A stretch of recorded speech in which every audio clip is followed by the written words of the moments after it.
Good morning, everyone. Today is Sunday, May 27th, 2018. We welcome you to our roundtable discussion. And our subject today is Ancient and Modern Necromancy, alias Mesmerism, and Hypnotism Denounced. And we'll start this morning with our morning prayer. Florence?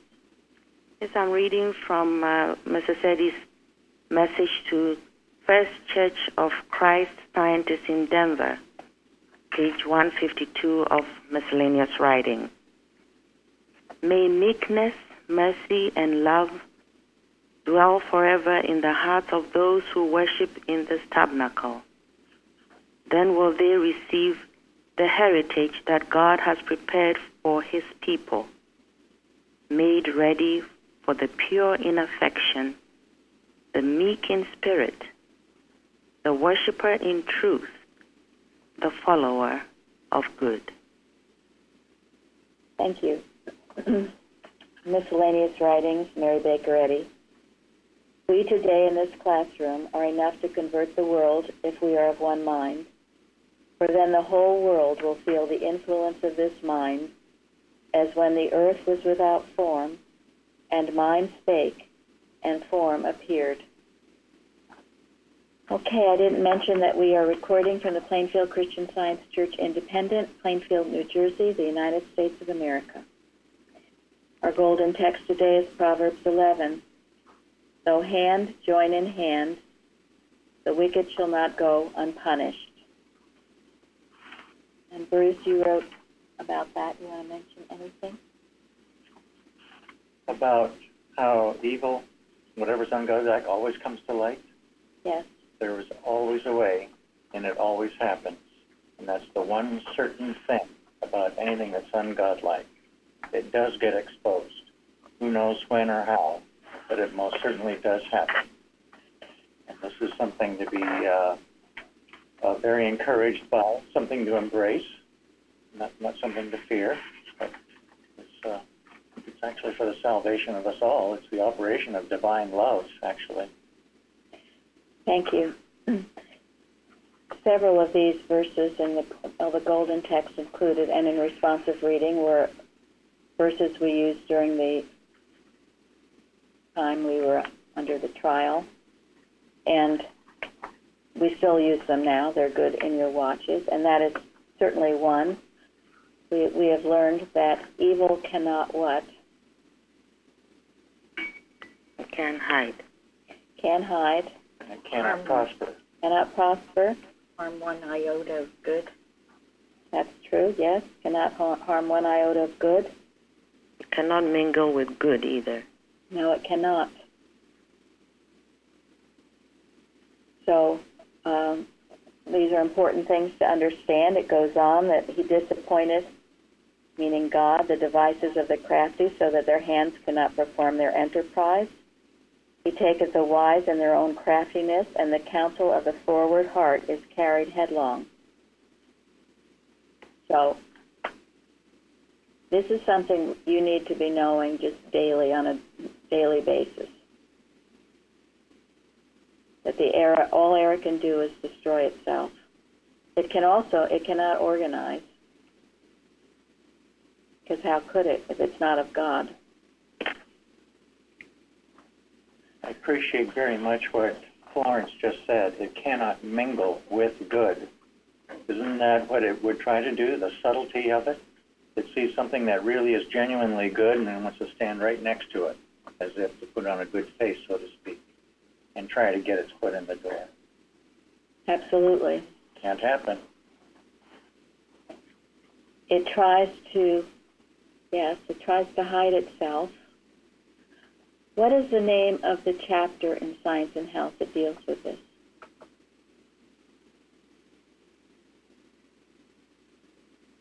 More magnetism and Yes, animal magnetism, unmasked. And what does unmasked mean? Strip it, disguise off. Strip it off. Yes. Now, I have so much to cover today that I pray we'll get to it all. But on Thursday, a few of us here went to Boston First, we passed by the cement center. And I will let, well, after we passed by it, because it was such a mess there, we couldn't even begin to park. We went to the Longyear Museum, and when we got out of the car, the expressions on some of the people's faces was one of, we're not easily shocked, but it was one of shock and horror. So, Carol? The church dwarfed. It was just incredible. It was as though materialism was overpowering good and trying to wipe it out. And it was just the most horrible sight that we've ever seen. It was unbelievable. They didn't even recognize the church. They didn't know it till we went by the second time. They weren't in the same car with Gary and I. They have these huge, huge buildings now. As we've talked about, the hotel, a condominium on this small area of land. They're just cramming in. And when we got to the Longyear, they said, someone told me this, it's hard for me to believe, but one of those buildings is going to be the tallest building in Boston. They've already got John Hancock, which is pretty big. And then along with that, so it's all crammed up, all this construction. The whole plaza itself was all under construction. And do you remember why? Because it's sinking? Yes, because it's sinking. I tried to look up and find some information about what's going on there, if they're still holding services in the extension, but I couldn't. Maybe someone else can, but anyway, because it didn't even look like you could walk across into the front door. There was so much construction. And it was Where is all the money coming from to do all that building? It's incredible. It's coming incredible. from the branch churches that are closing. Yes. And sending their money to Boston after they close and sell their church. Years ago when I went to college in Boston, and I went to the Mother Church Sunday School, and I would walk there with friends, you could see the dome miles away. It was beautiful. Now, half of it was all covered, too. I call it with saran wrap. It had those plastic tarps all over it. So it was shocking. And I'm only telling you this to keep you informed for no other reason. Maybe some of you don't care. I know a lot of people, and I agree, it's not there. Christian Science isn't in a building, of course. But I think it's important that you know what's going on. So then when we got to Longyear, which is the museum for Mary Baker Eddy, and they do much good. It's too bad they don't own the cement center. It probably would be in much better shape than it is. Anyway, I said, wow, it's a mess there with all this keeping the church from sinking. And in two instances, in one instance, she was the president of Longyear. Oh, it's not sinking. What do you mean it's not sinking? They're doing environmental work. They're making it so you can collect rainwater. It was all we could do not to laugh. Right? It was absurd. It was absurd. The excuses that are coming out of Boston as to why they're having to dig up the ground all around the church building itself for some stupid environmental reason. Come on. And the thing is that everyone's buying it. I mean, these people at Longyear were buying it, not questioning it, and assuming eventually it's going to look really nice. Well, how could it possibly look nice when all these huge buildings are towering over it? So I doubt we'll ever be back that way again. But I have a dear friend who I hear from very infrequently, but very often she calls me when I've visited the church center, and she said, and she does a lot of researching, that Mrs. Eddy knew about the extension, that it wouldn't survive, and as we know, she never went in it. She looked at it once. The original is built on concrete, is my understanding,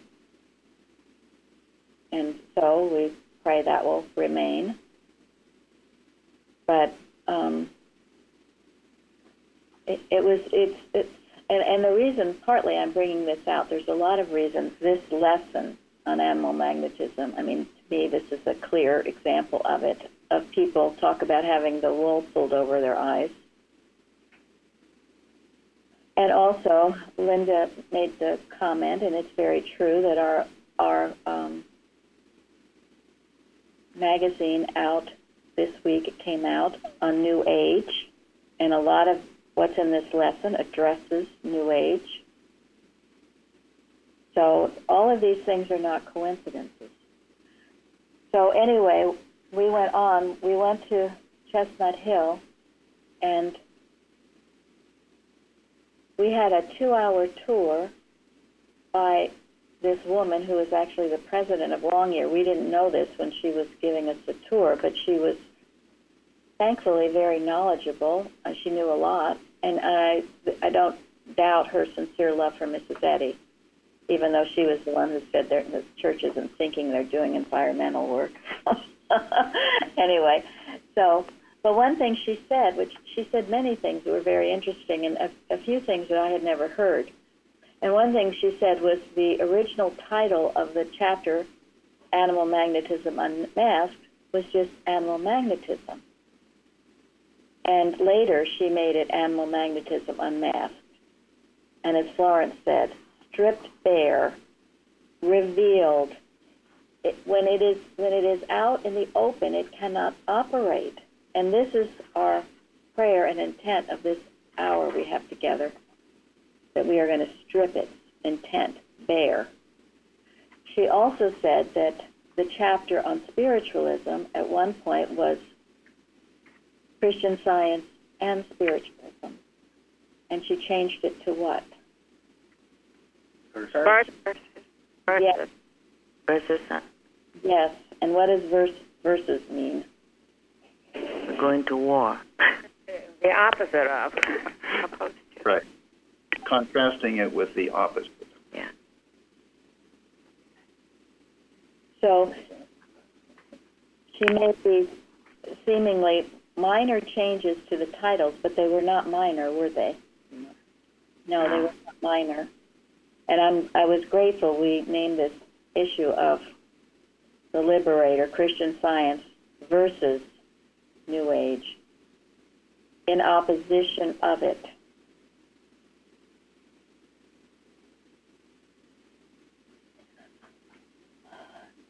So, any comments so far? Anybody here that wants to add anything? So as to eliminate any potential misunderstanding that there might be any relationship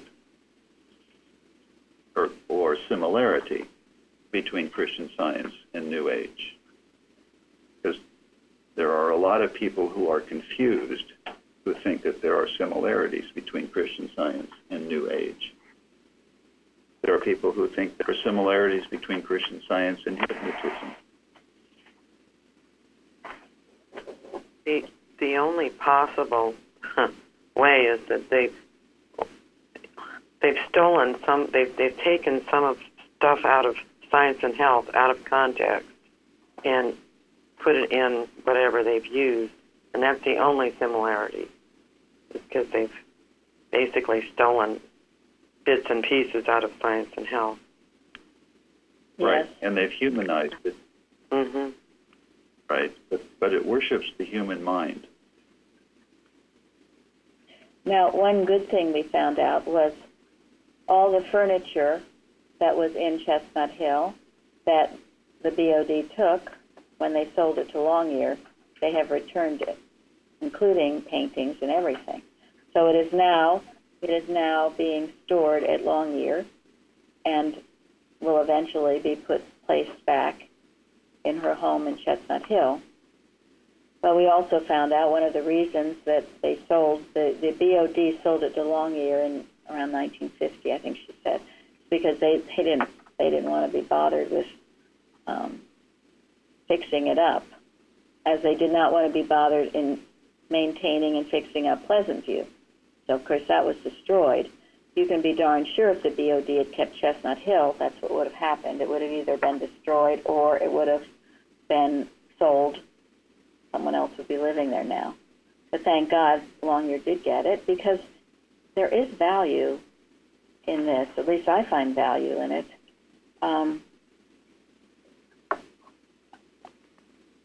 And to see it now, if you go, you have to make an appointment. It's pretty much empty, except for a few rooms that they have restored. It's going to be very, very costly to do this.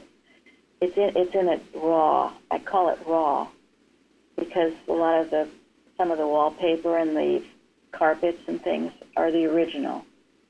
It's all going to be changed and replaced. But to see the rooms where the workers worked, Martha Wilcox, Adam Dickey, Tomlinson, it's all there on the third floor. You never used to go up or able to go up in that room. She said the difference when the BOD owned it, the only rooms you saw were the rooms Mrs. Eddy was in. They didn't care about the early workers. Now that Longyear has it, it's going to be all open and all restored. Well, just like they suppressed the early workers' writing. That's correct. That's absolutely right, Fairly. They probably don't want anyone asking any questions, or they didn't.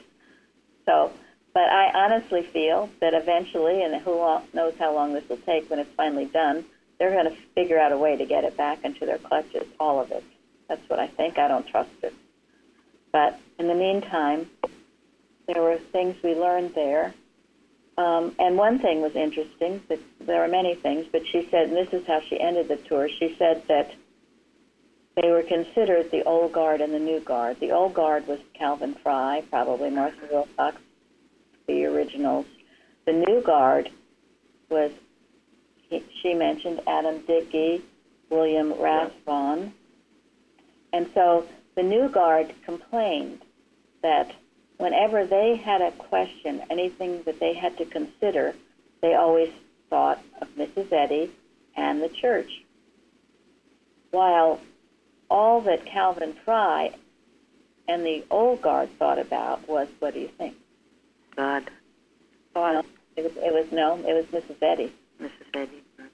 And she and this woman said that Mrs. Eddy and the church are one and the same. So their way of thinking of things was ultimately right. So you see the changes already occurred then and there. And I was grateful she was aware of it. But again,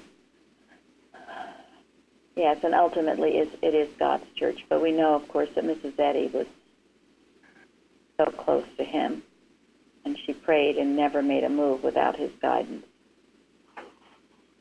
But Calvin Fry knew that whatever would be good for Mrs. Eddy would also be good for the church. Whereas there were those in the New Guard who thought there might be some difference. Uh-oh. Interesting thing is that Calvin Fry actually challenged her on some issues, but found out then that he was wrong, so he knew by experience that she was always right when she finally made the decision. And as far as where the money comes from, the whole BOD now is a real estate corporation. It's not a Christian Science entity anymore, and that's all they're interested in. That's why it's all built up. Thank you. It's all about real estate. Yes, that's certainly what it looks like. Yes, she said, and I remember reading this too, when Calvin Fry would disagree with her, she'd say, "All right now, Calvin, you'll do as I say." And he would. It was after Asa Gilbert Eddy passed on, and Asa Gilbert Eddy had seen Calvin Fry and said, "He's the one you need working in your home." So it was after he passed on that she contacted him. His mother had been healed of insanity through Christian Science. And does anyone know what she said about him, why she picked him? Be really honest. Yes. He would obey all the commandments. Yes. That Calvin Fry would never disobey any one of the commandments. And think of that. Go through the commandments yourself, and have you ever disobeyed them, or would you? Coveting, killing, stealing, committing adultery, having another God before the one God. That was quite a testimony to Calvin Fry. And she did say, at times, he was just so burdened with it all that he wanted out. And we know he passed on a few times, and she brought him back, knowing that he couldn't leave her when she needed him. She wasn't working on heart problems. She was working on couldn't leave her. He took his diary. I really would like to see that diary. Well, and we know that we think that we heard with the Carpenter collection that someone bought it. I don't know whether it was the only diary, but it was one diary. But anyway, he did try at times because he was so overburdened with it. But then he would say, well, who would take care of Mother? And so he didn't. And you could see her room, her suite, and his room and office connected to it. That was so nice to see. I was so impressed by it. Go ahead, Florence. No, I was impressed by it, because I had read about it, how she would call on him at times, and to see that the room, the proximity of the room, it just made my thought was going all kinds of places. Beautifully, though. So. It was so touching to see that her room, the suite, how small her room was, and that we understood, and I didn't really fully grasp this, that this whole place was totally transformed. Mm-hmm. And it only took about 3 months. They had 300 workers, they figure, working day and night to get it done, day and night. And they had to make her whole suite look like Pleasant View, because that's what she loved, and the little tiny bedroom and everything. And then they added all these rooms for all the workers, so they would have a place mainly on the third floor. So, anything else? It's worth a visit, really. It is worth a visit, because to me, I've said the walls speak to you. They cry out to you. You can feel what went on there. They have the beautiful carriage. That's at Longyear, but the carriage she drove in, and all the work that was accomplished those last 3 years, including the Christian Science Monitor, as well as many other things. But when I was at Longyear, I thought I was taking the Christian Science Journal, but it looked like the Christian Science Journal. It was a Christian Science Monitor, and I had not seen it in years. And I kind of quickly looked through it. I haven't read it yet. I'm not sure I will. But anyway, afterwards, I was telling Gary my feeling, what it reminded me of. Do you remember the Weekly Reader? The Weekly Reader. Unfortunately, yes, I do. Yes. Well, that's what it reminded me of. I don't know how current that is, but years ago, you'd get once a week in elementary school, you'd get something called the Weekly Reader. It was an update on news affairs. Well, this reminded me of the Weekly Reader. But so what we do is so vastly important, and not to mix it with the New Age. And this is what I wanted to give you. This is in the book, and if anyone wants it, we have it. Articles by Bicknell Young. Joanne from Florida gave it to Florence. Florence got it to us, and it's very good. Anyway, listen to this, because the nuances you need to understand between New Age and Christian Science. Every evil circumstance in your life can be prevented. Isn't that marvelous? Nobody is a victim of anything but his ignorance of the laws of life. God never intended we should know old age or any of their related errors we are seeing. God never intended that we have cripples or drunkards or dope fiends. Isn't this wonderful that we need to know this for our country now? And there is no reason in the world why we do, except that we have never learned how to meet them in human belief. We have laws of heredity, All the ills of the fathers visited upon the children, but we must rise higher than that. We can make a beginning by understanding that there is a law of God in operation in individual and collective being, in us as individuals, as groups, races, and nations. This is a law of God, but we have to begin to bring that law into operation first. By giving up egotistical beliefs that any kind of thinking we can do is power,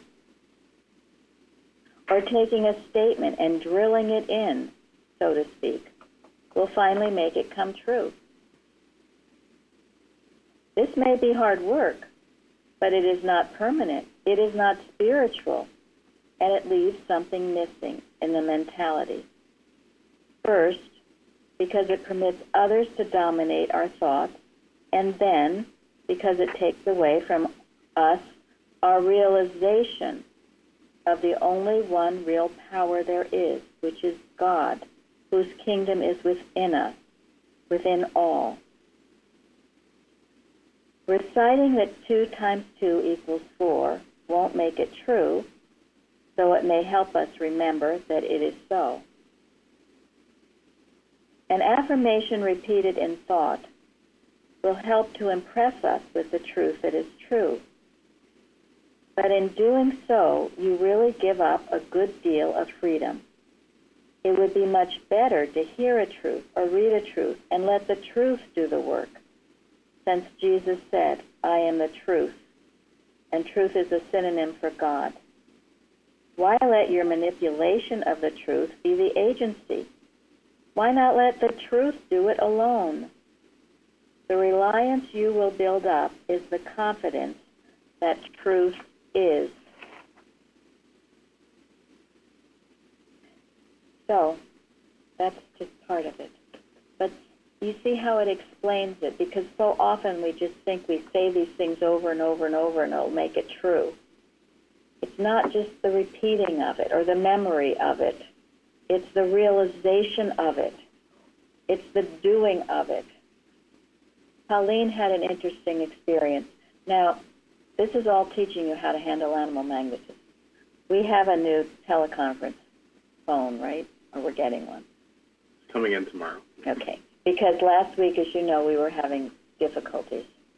And most of you, we came through, got through to us. But Colleen, and she gave a testimony about it on Wednesday, she heard sirens, and then she even got a message saying, we're not having the conference today. She got a message, a voice telling her. So she sat and prayed. And then later found out, well, we did have it. But you see, this is how error works. A voice will tell you, you're sick. A voice will tell you you're poor. A voice will tell you you're miserable. It can be a very, very authoritative voice. Now, my goodness, this was this teleconference voice. If it didn't know what was going on, who did? Of course you would believe it. Who knows? I might have believed it. But I heard that voice too. I know there was a lot of interference, and I did hear some sirens.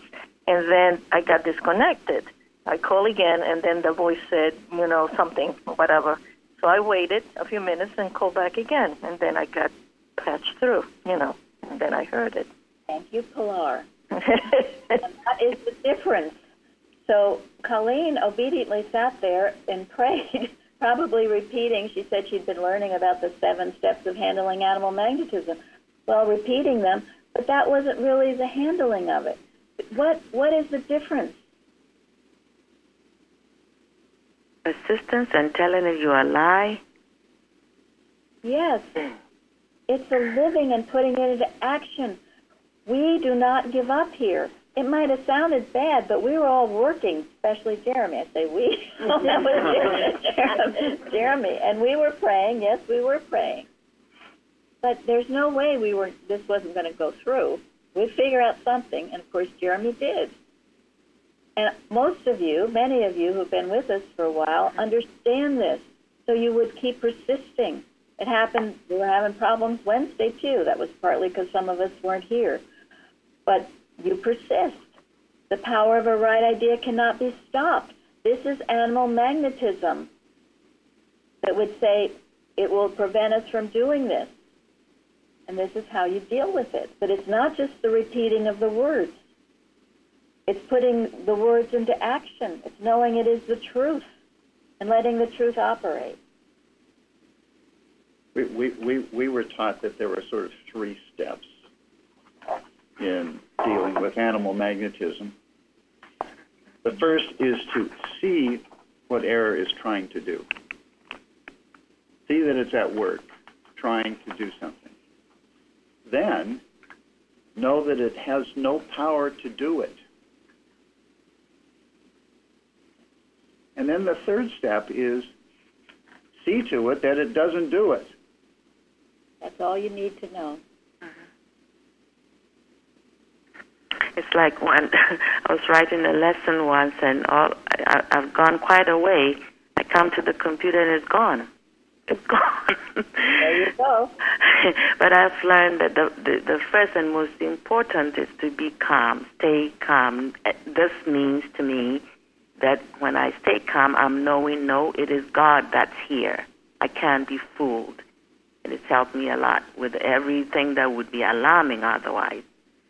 Pretty soon, here it is. It hadn't gone anywhere. It was in another file or something. But before, I would panic. Oh my goodness, I have to do this all over again, and then it goes on.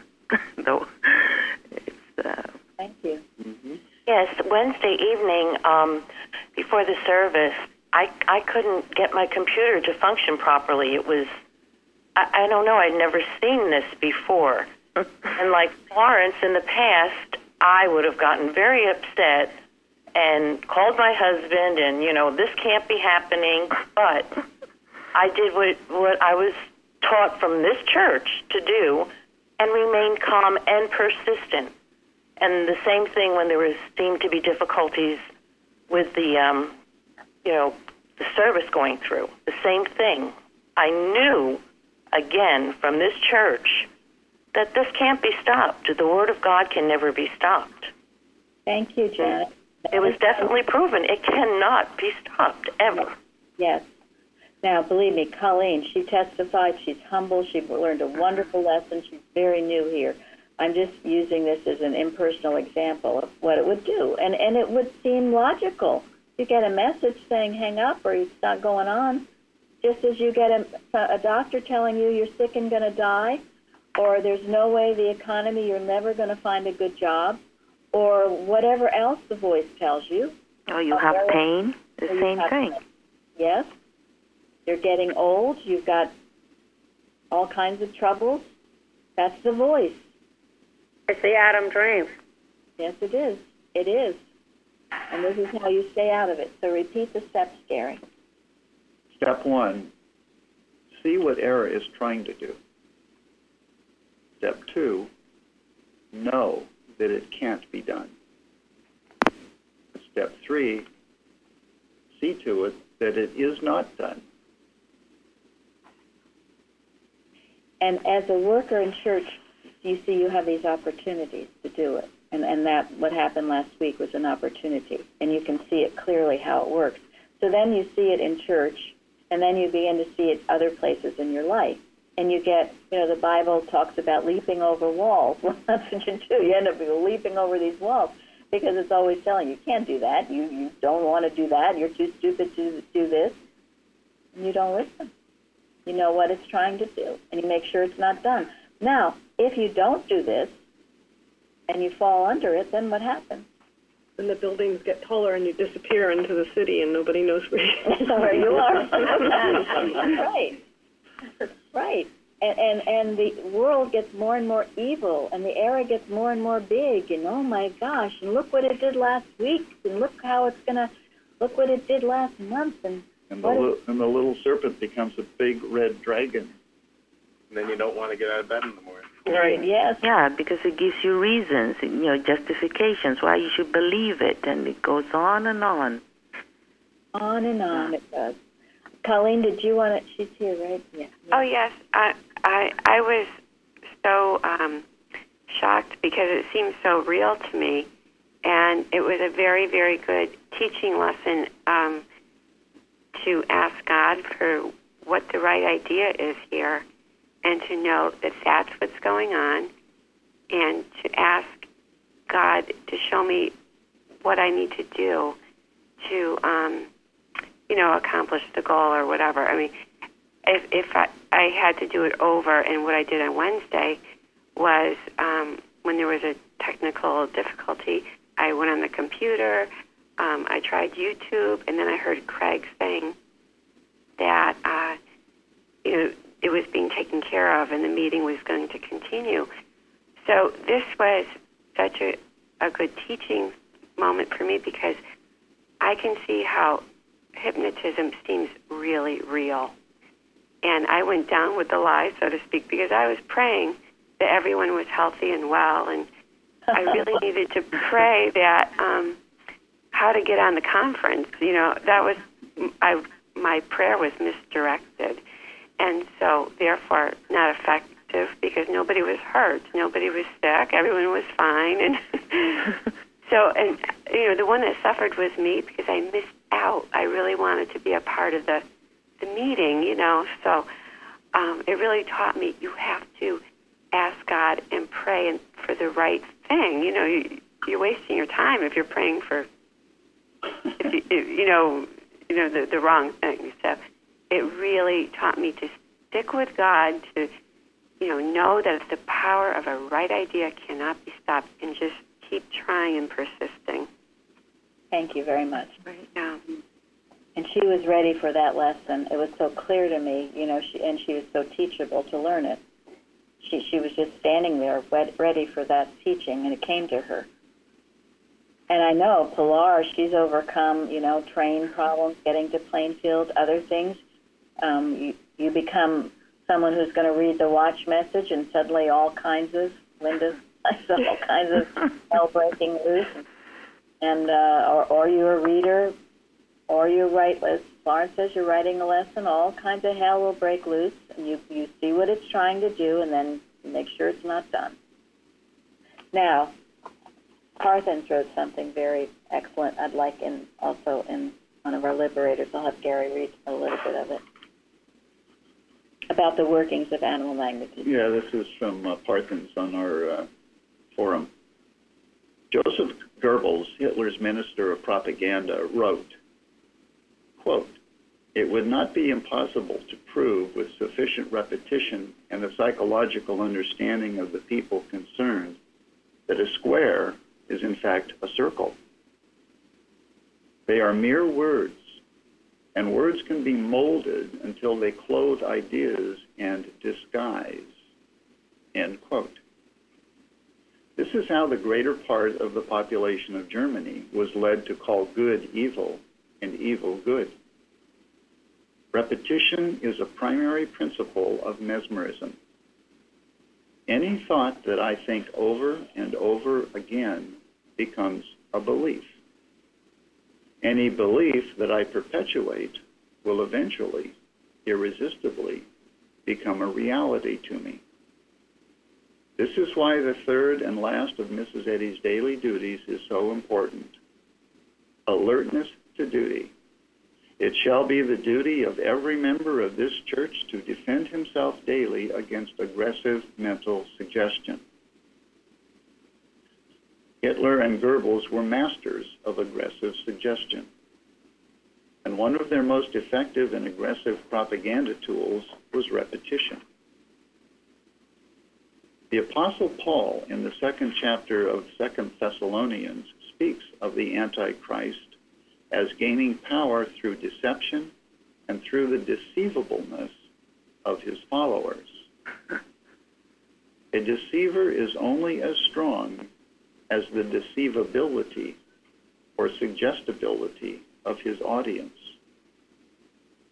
The human mind is suggestible, and this is why it is so important to put off the human mind and put on the mind of Christ. That was excellent to see the workings. And you see, when you are in this human mind, that's how it reaches you. When you're feeling lustful or anxious or hateful, or it finds a way to start its repetition.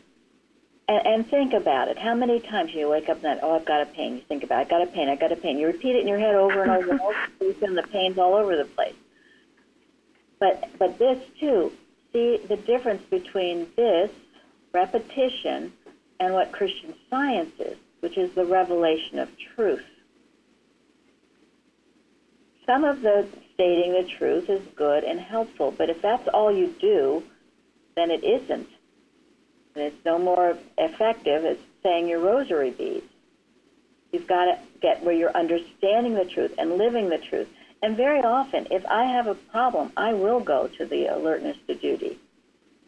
Because whatever the problem is would try to make me forget and neglect my duty to God, leader, mankind. When I see that, see it clearly, it goes. How it works. And we are unmasking it.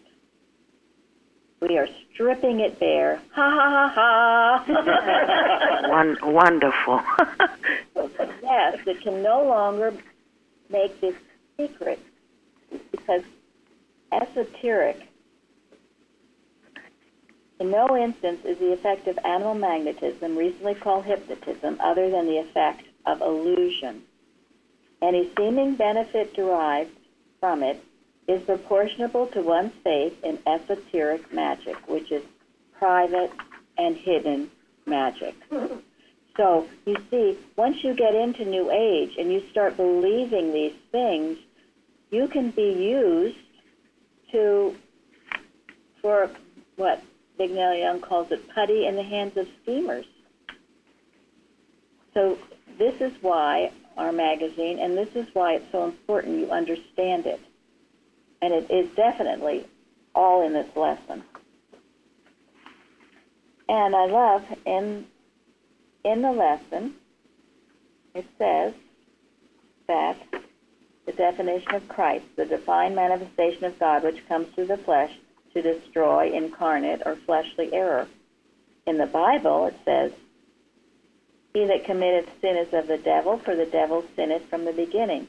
For this purpose the Son of God was manifested, that he might destroy the works of the devil. You see how Mrs. Eddy takes something from the Bible and puts it into Science and Health, the definition of Christ. The Son of God was manifested that he might destroy the works of the devil. And that is to strip bare the operation of it. And Gary wrote about the way of the unrighteous, right? So what do you want to say? Yeah. Yeah, she says, or it says, that the way of the unrighteous shall perish. It doesn't say that the righteous shall perish, or the unrighteous shall perish, or the ungodly. Yeah, it doesn't say the ungodly shall perish, but it says that the way shall perish. And it's the way of the ungodly that makes them appear to be ungodly. It's the envy, it's the jealousy, it's the personal sense, it's the lust, the revenge. All of that stuff is what is ungodly. And when the way of the ungodly perishes, the ungodly are no longer ungodly. They become righteous when they see the right way and act the right way. And that is how Christian Science heals, by getting rid of what is effectively a mistake, an error. So evil, one of the important distinguishing features of Christian Science is the fact that it declares evil is not personal. There's no such thing as an evil person. But you see, when you indulge in those ways, you become in that Adam dream, and you are not handling anything, and you become, things go from terrible to horrific, as we saw in the Cement Center. Jesus. Thank you. The other article, it's been on our carousel, and it is superb. You all should read it. It's Carpenter and Mary Baker Eddy, her spiritual precepts, The Fruit of Right Thinking. And in it, he says a lot, but in science, we must not only seek to obtain, we only must not seek to obtain that which we have not demonstrated, but we must not even cherish a desire for it. One who is sick should not even want to recover unless the health and harmony that comes is the result of the demonstration or thought correction that entitles him to get well.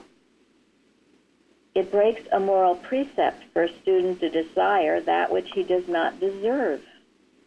And he does not deserve that which he has not demonstrated or cannot pay for. He talks about going into debt. People that go into debt, what is that? You can't afford something, so what? Charge it. You charge it. You borrow. Christian scientists who want healing, but who don't give a hoot about what it takes to get that healing, the thought process, what it requires, they end up going into debt, and they might get help from a practitioner, and they might get healed, and it might go on for a few times, but eventually they are so badly in debt that they can't ring that bell anymore and have results. You are required to grow.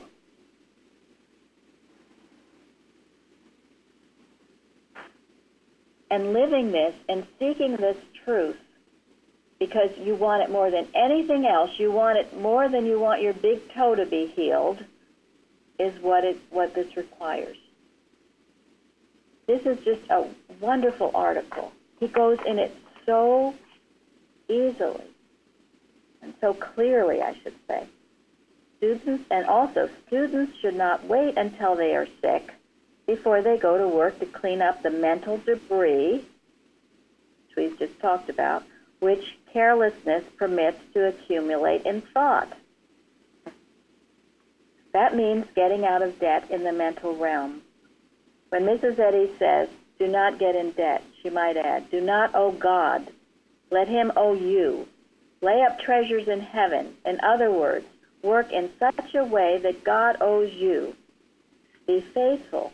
Then when you are in need, you will have a balance in his bank to draw on.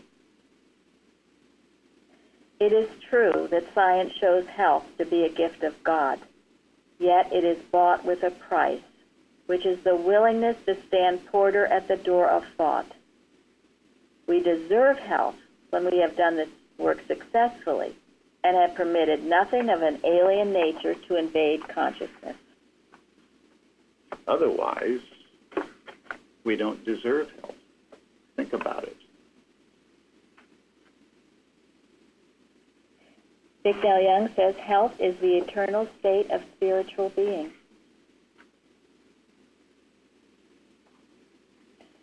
He goes on, the Bible warns us not to covet. What one's neighbor has in science is the manifestation of his demonstration. A similar supply will be yours when you make a similar demonstration. You break the commandment, however, when you covet, since that means that you not only desire the manifestation without making the demonstration, but that you would be willing to have it, and thus run into debt to God. To covet means to be willing to have God's rewards without making the effort to deserve them. When one envies another in science, he is not envying him his right thinking, but the fruitage of it. Students do not envy the method another has used to gain right results, since that method is open to all. They only envy the results. Walk in my shoes, I guess. Yes. You have no idea what it what the person went through to achieve the point they are.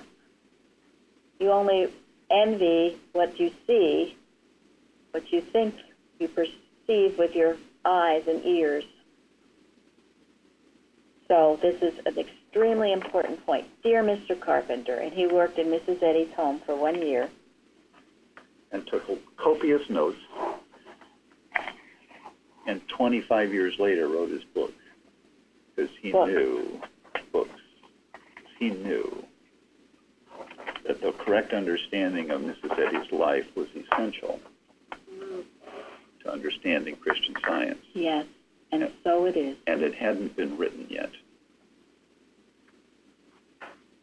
Now, today I'm going to have Judy. Judy found something in the Big Nell Young collected writings book that most of us have, and it was in Christian Science Practice. So go ahead, Judy. You've taken on a tremendous job when you became a Christian Scientist. You have virtually aligned yourself with God. You say to God, I am with you forevermore. I stand with you as your child. I promise you my alliance. I give to you all the intelligence you give to me.